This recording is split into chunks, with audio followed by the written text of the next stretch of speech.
goodness. So my apologies. I've just realized I've been rattling on and the audio problems were entirely my fault. So I sincerely apologize for that. Let me roll back a couple of slides and I'll take you through what I was talking about. I sincerely apologize. So for those of you who don't know me, my name is Spencer Allingham. I'm the Technical Director at Conducive for Europe, Middle East and Africa. And you'd think being the Technical Director I would have a better handle on how the audio works in presentations. So again, I do sincerely apologize. I hope you can all hear me much better now.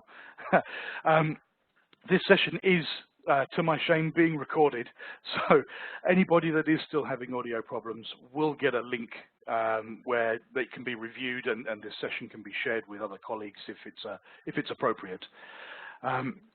So what I was saying on this screen is that Conducive have been around for over 30 years, and that's 30 years optimizing the performance of file systems. We started optimizing NTFS for Windows back in the mid-90s when Microsoft brought out Windows NT 4. I think it was around about 93, 94, somewhere around there. It's a long time ago now. It's difficult for me to remember back that far.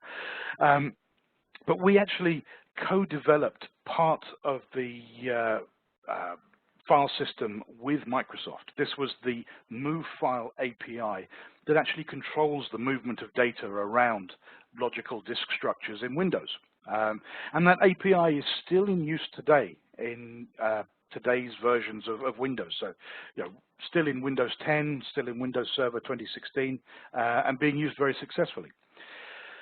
Now, we have software that is very lightweight, and what it's designed to do is significantly improve the performance of database applications like SQL, MySQL, MariaDB, Oracle, and other applications that you might be running as well, like things like Microsoft Dynamics, SAP, SharePoint.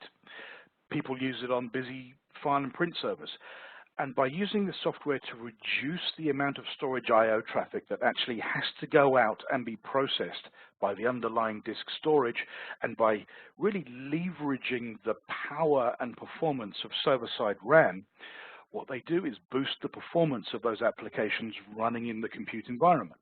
So things like SQL Server, for example, can get more work done, get more transactions processed in the same amount of time than they otherwise would be able to do. And we've proven this time and time again. We have a lot of customer case studies which are all available on our website at conducive.com that highlight the improvements that we've made to things like SQL Server and other database technologies as well. Some of the RAM caching technology that's in the software has been OEM'd to some of the large hardware manufacturers in the world. So people like Samsung, HP, Dell, Lenovo, they tend to use this caching technology with things like their very high-end laptops or ultrabooks. And they use it quite simply to make sure that they, A, run very, very fast, and B, stay running very fast. And also the technology has been used by some of the storage manufacturers, so people like SanDisk, Western Digital, and typically they use it with things like hybrid disk drive. So disks which are disk and part SSD, and they use the technology to figure out what the hot data is that needs to be on the faster SSD part of the disk, and more importantly, when. And one thing that I am particularly proud of is this down here, this Microsoft SQL Server I/O Reliability Certification. That's quite a mouthful, but basically it's Microsoft certifying our software technology for use with SQL Server. Now, in order to get this I/O reliability certification, our engineers over in the US, over at the head office, did some testing with Microsoft engineers using SQL 2016 in Azure, so in Microsoft's cloud, and they ran a workload that was akin to an online transaction processing type workload. So think e-commerce, where the SQL backend is processing orders from customers. Now, the very cool thing about that was that not only were we able to prove that it's very robust, very reliable technology in order to get that IO reliability certification, but what the testing showed was that SQL was roughly able to process 30% more SQL transactions in the same amount of time just by installing our software. And that roughly equated to 30% more orders being processed in each SQL instance than it otherwise would be able to do. Which, if you're an online store, if you're one of the big department stores with an online shop or something like that, and you have to spin up more SQL servers to cope with busier times of the year, like the lead up to Christmas, for example, if you're able to process 30% or more transactions in each SQL server, especially if you're running in the cloud, maybe you don't have to spin up so many SQL instances. And that should equate to quite a monetary saving. So last year, we published the results of our IT survey. And one of the questions was this: regarding your IO-intensive applications running on SQL Server, do you experience staff or customer complaints due to sluggish performance? Now, thankfully, most of the respondents, about 60%, said, no, we're not getting staff complaints or customer complaints. Everything's running okay. But more worryingly, nearly 30%, 27% of the respondents said, well, actually, yes, we are noticing that things are becoming a little sluggish to the point where people are starting to complain about it. This is absolutely an area in which we can help. By reducing the amount of storage traffic and storage transactions and operations that the underlying disk storage has to deal with, and by boosting the performance using that very intelligent RAM caching, we can help you get more work done in the same amount of time with these SQL servers and other database technologies as well that I mentioned, things like Oracle, Maria, also other applications like SAS, file and print servers, SharePoint servers. Basically, anything that generates a lot of storage traffic is going to benefit from the type of technology that we have on offer. And that's quite important because if you're in a shared environment, like a virtual environment, for example, and you have a couple of heavy SQL servers, but you also have some other machines as well, like a busy file and print server or a busy IIS system, and they're all generating storage traffic that's being dealt with by the same shared storage at the back end, you might find that one of those other busy servers, like the file server, for example, could be choking up the performance of the storage, and that's adversely affecting the SQL servers. So by taking a holistic approach and reducing the amount of storage traffic that the back-end storage has to deal with, regardless of where it's coming from, we can really boost the performance of those database servers and other applications that you're running as well. So let's take a bit of a deeper dive into the technology. Let's talk about what is it about Windows that is inefficient in the way that it interacts with the storage and how that affects database servers negatively, and really what we can do to fix it with what is basically a very lightweight, simple to install software utility. There's no reboots required to use the software. You can install it and uninstall it at will without affecting any live running workloads. It quite literally takes a couple of minutes to download it and install it, and then you're up and running and getting benefit from things like the RAM caching. So on the screen here, we have a rough representation of a virtual environment. And of course, the technology doesn't just work in virtual environments, it works on physical Windows servers as well.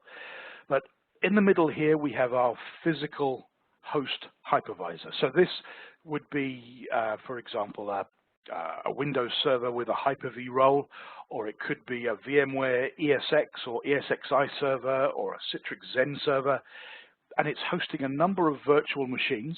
So let's say these two are running SQL.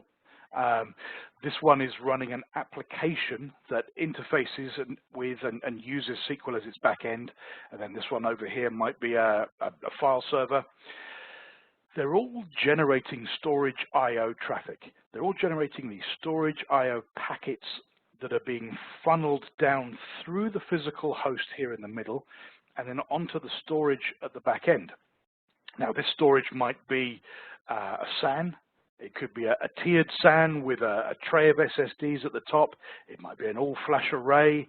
It could be that it's direct attached disks inside the physical host hypervisor itself. As far as our software is concerned, it really doesn't matter. What we're doing is fixing the inefficiencies that are caused right up here at the top, at the Windows layer, where SQL and the other applications reside. So this is what it looks like, basically, when everything is working well and running efficiently. And by that, what I mean is you have the least number of storage I/O packets carrying the most amount of data. And the reason why this is efficient is that by the time the data arrives down here at the storage controller on the back end, it's arriving in nice large chunks at a time. And that gives the storage controller the opportunity to create large unbroken stripes across its media using the least number of storage level transactions. And this is really great. If you have this type of situation, that's perfect. But when you're running Windows in these machines, this is not typically what you're going to get. What you'll actually get will look a lot more like this. And what's happening here is that same amount of data moving between server and storage and back again, if it needs to be read, is being split up into many, many more much smaller I/O packets. So each I/O is carrying a much smaller payload of data. And this adds a couple of layers of inefficiency to the process.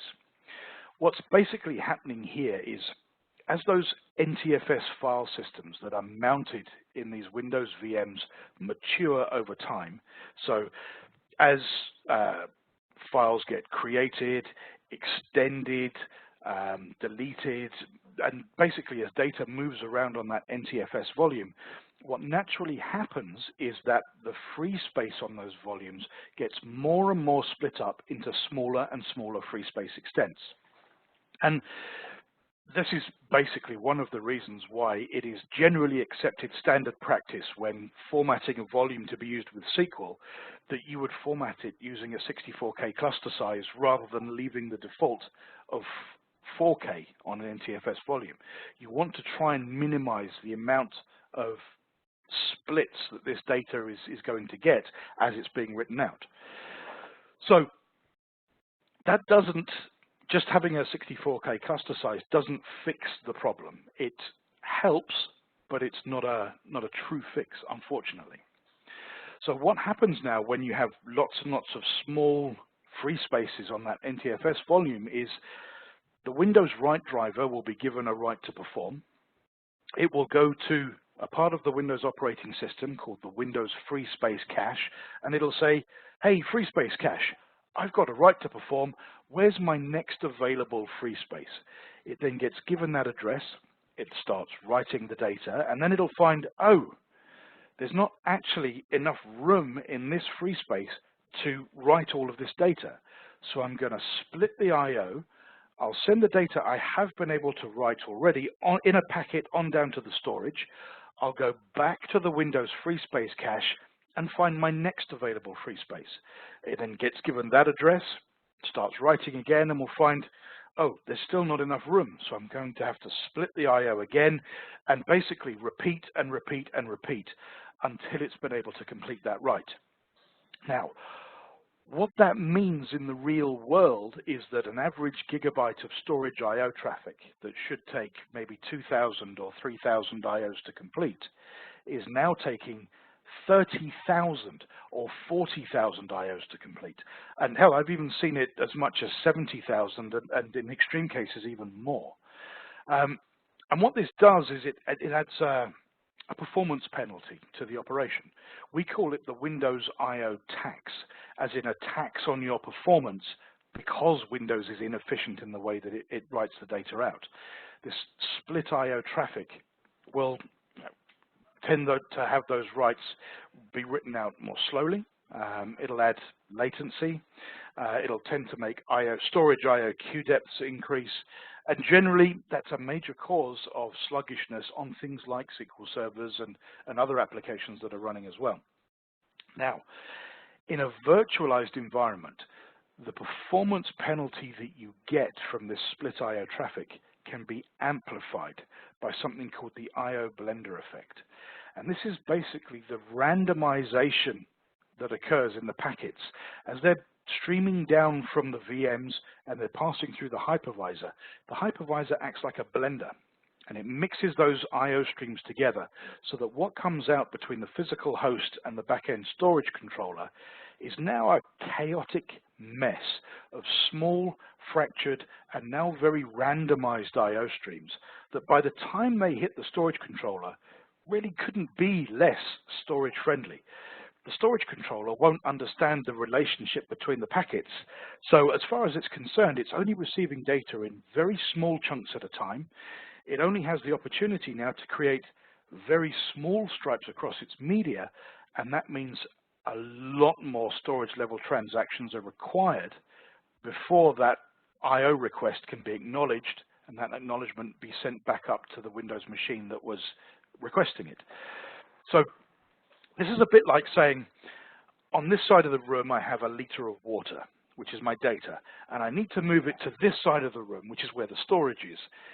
It's basically so much more efficient to make one trip across the room with a liter-sized jug than it is to take that same amount of water and pour it into lots of tiny shot glasses and take the first 2 shot glasses across the room, and then come back and take the next 2 shot glasses across the room, and then come back and take the next 2 shot glasses across the room, and so on.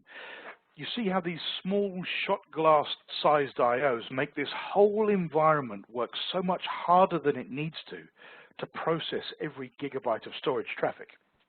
So what do we do to fix this? Well, as I mentioned, we have very lightweight software utilities. We have the Diskkeeper brand for physical Windows servers, workstations, laptops, and we have the V-locity brand for virtualized environments like this example here. To be perfectly honest, they both do the same job. They are both designed to reduce the amount of traffic that actually has to come out and be processed by this slower back-end disk storage. And it does this in a couple of ways. The first thing it does is it adds a very lightweight, very thin storage filter driver into the Windows storage stack. And that is designed to give an extra layer of intelligence to the Windows write driver, so that instead of having to go back to that Windows free space cache to find yet another free space that's too small, it'll say, hey, write driver, actually start writing here on the NTFS volume where there is a large enough area of free space to put that data into without having to split it up, or split it up the least. And of course, the software can help to create those nice large areas of free space quietly, automatically in the background for you as well.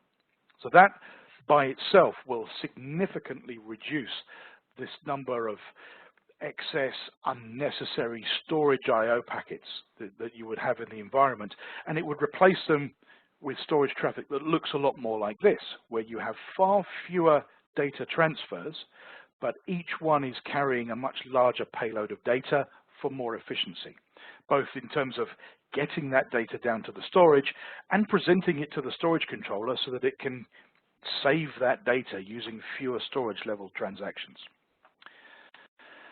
So that already is very beneficial. That will help to maintain that day one experience when you first set everything up. But that's only half of the story. The second part is the RAM caching.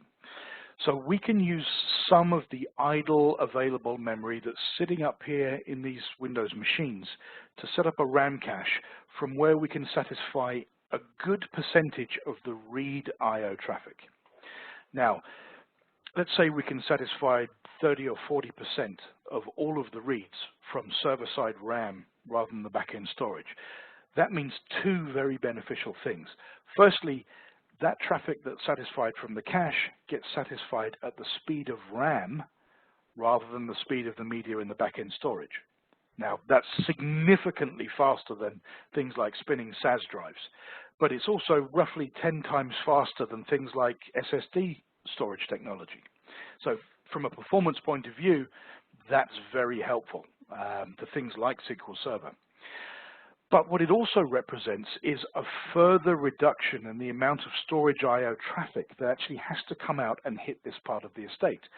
So in effect, whilst improving the performance of the applications with the RAM caching, we're also handing back storage I/O headroom back to the environment that you can now use for additional workloads.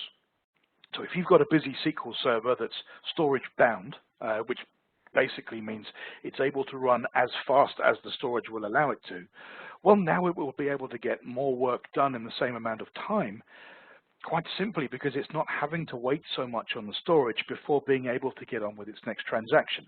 That's, of course, very beneficial. But what it also means is having that extra I/O headroom in the network pipe between server and storage. That means that you can host a greater number of virtual machines over that same storage than you otherwise would be able to do, because there's more room in that pipe to host that additional I/O traffic that would be generated. And that I/O traffic can be generated by, as I mentioned, additional machines.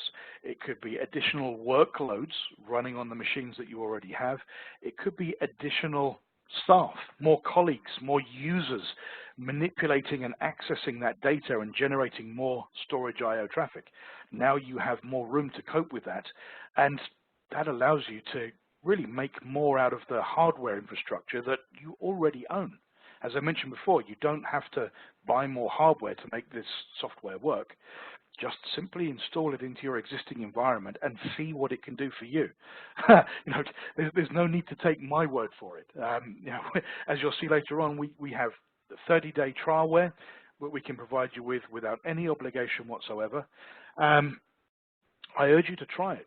See what it can do in your environments, with your hardware configuration, with your real-world workloads, with your applications.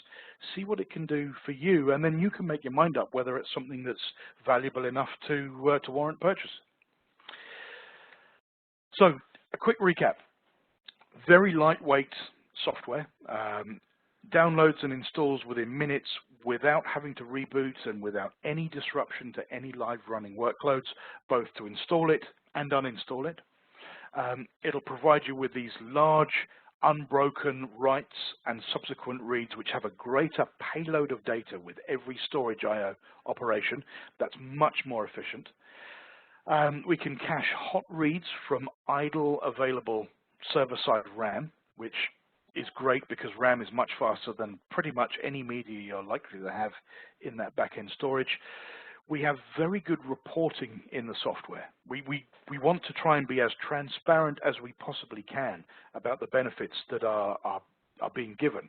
And I'll show you an example of that in just a moment, but you'll see that it actually shows you how much storage time is being saved by not having to process all of the storage traffic and have it sent out to the back-end storage.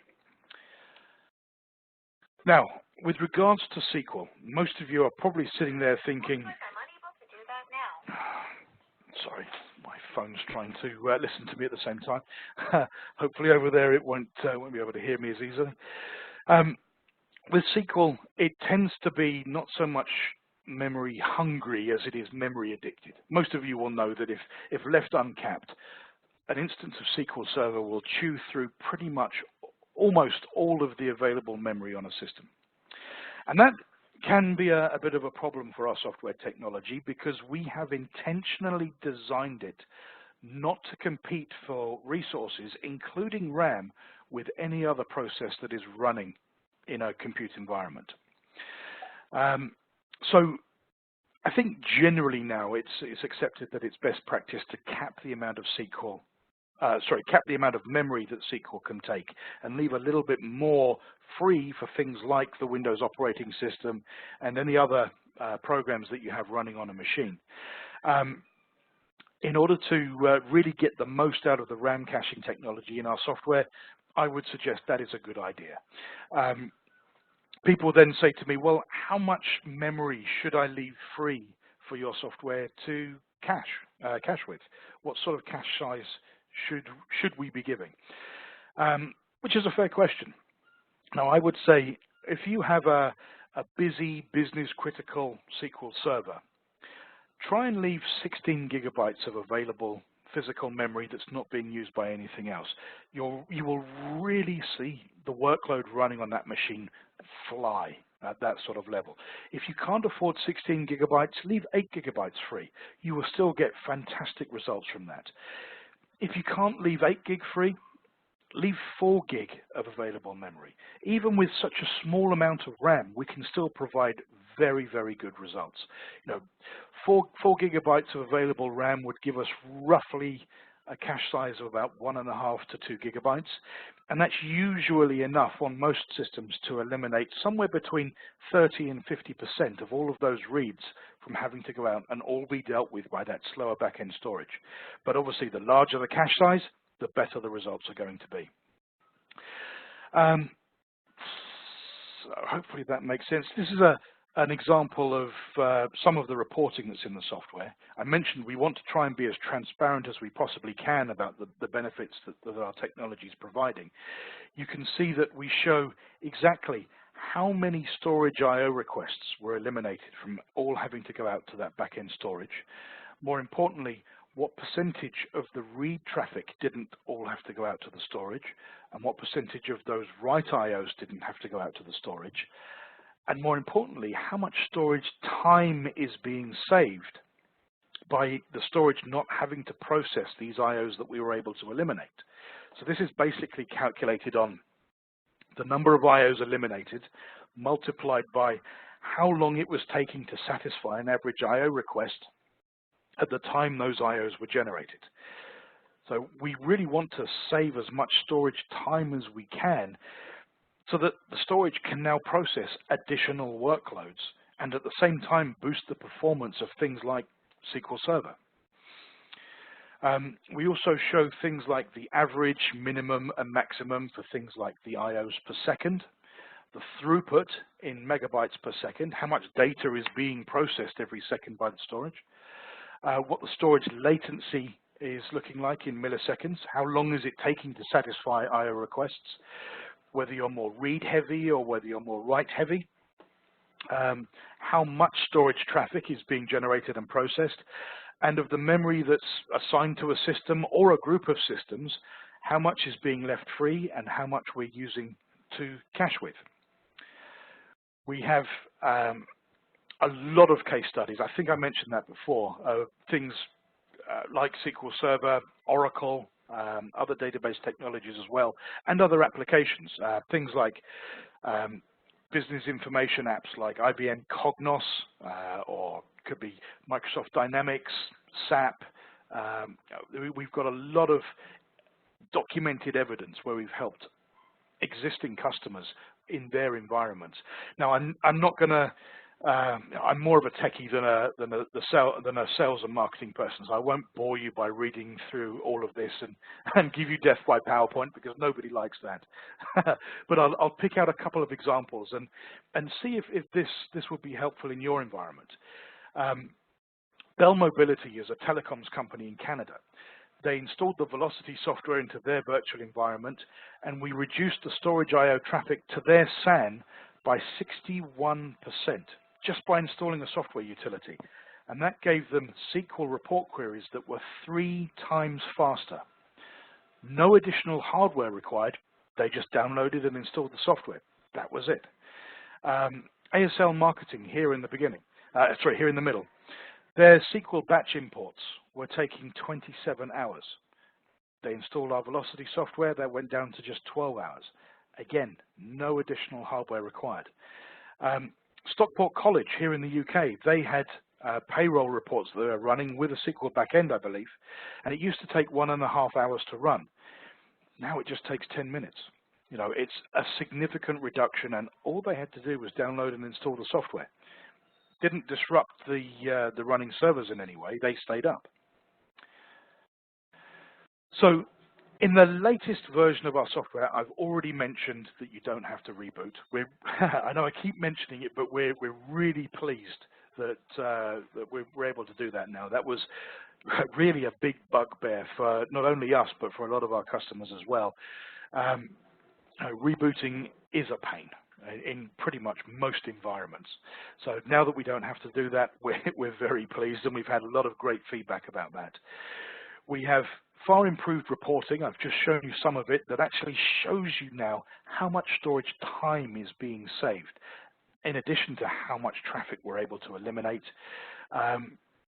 We have memory tuning alerts in the environment. So you can see all of the machines that you have the software listed on, whether it's DiskKeeper or V-locity, in a big table, and you can sort that on things like how much benefit is being seen from the RAM caching, for example, so that the ones that are seeing the most benefit are at the top of the list, and the ones that aren't seeing as much benefit are down there at the bottom of the list.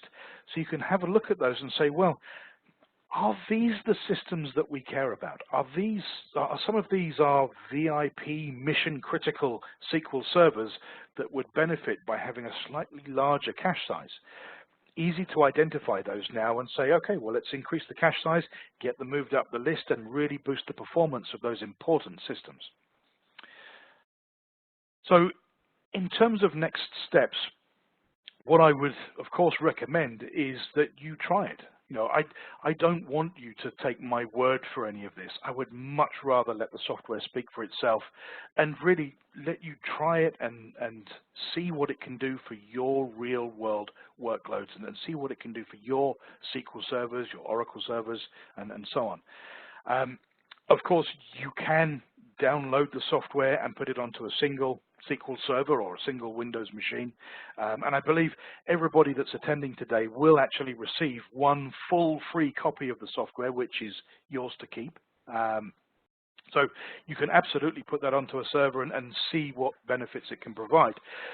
But if you really want to test the full power of the software, what I would recommend is reach out to us and get a copy of the 30-day trialware, which you can put onto all of your Windows machines, especially if they're all sharing the same back-end storage.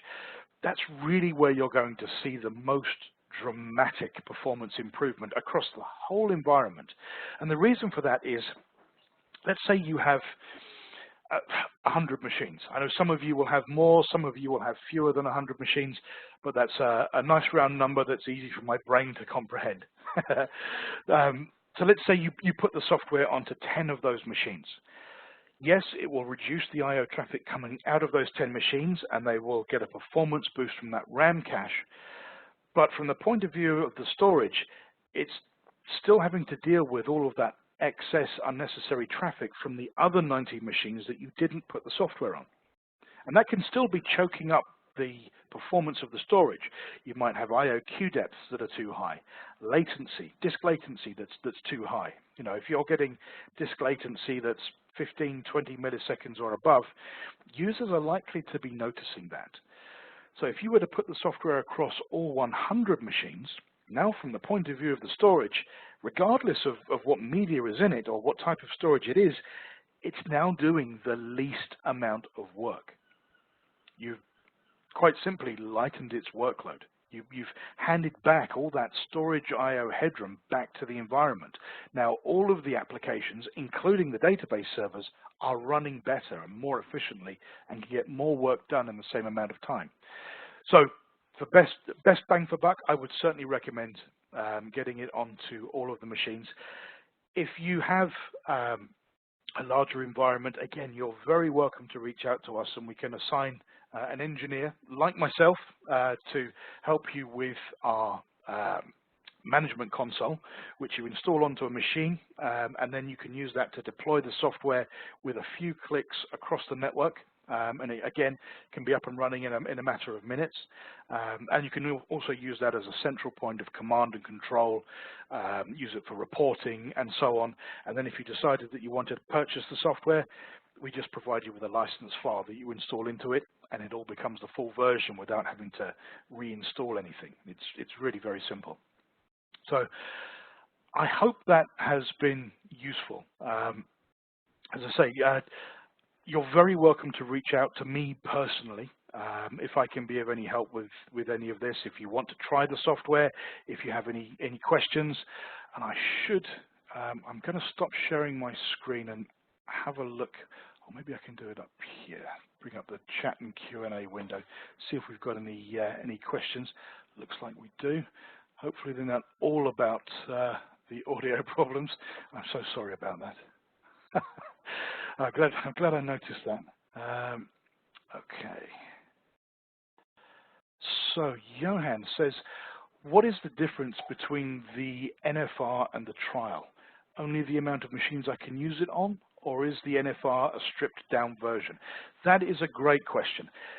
So the NFR copy is the full version. There's nothing stripped out of it. It's basically a free copy of the full software that's yours to keep and will continue working as long as you want to have it installed. And if you wanted to, you can uninstall it from the machine it was on and install it on another machine.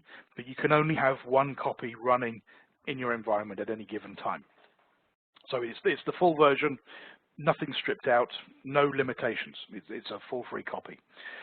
The trialware will also run fully featured. It's a full version of the software, but it will run for 30 days.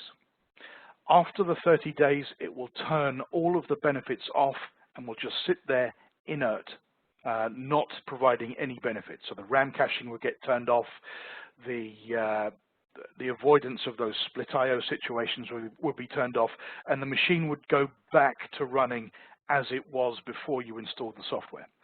Now, if the trialware expires and you decide, well, actually, we really should be running the software on here, again, we can provide you a simple license file which you install with a few clicks, and the software becomes the full version again, and then doesn't expire at all. It removes that expiry date.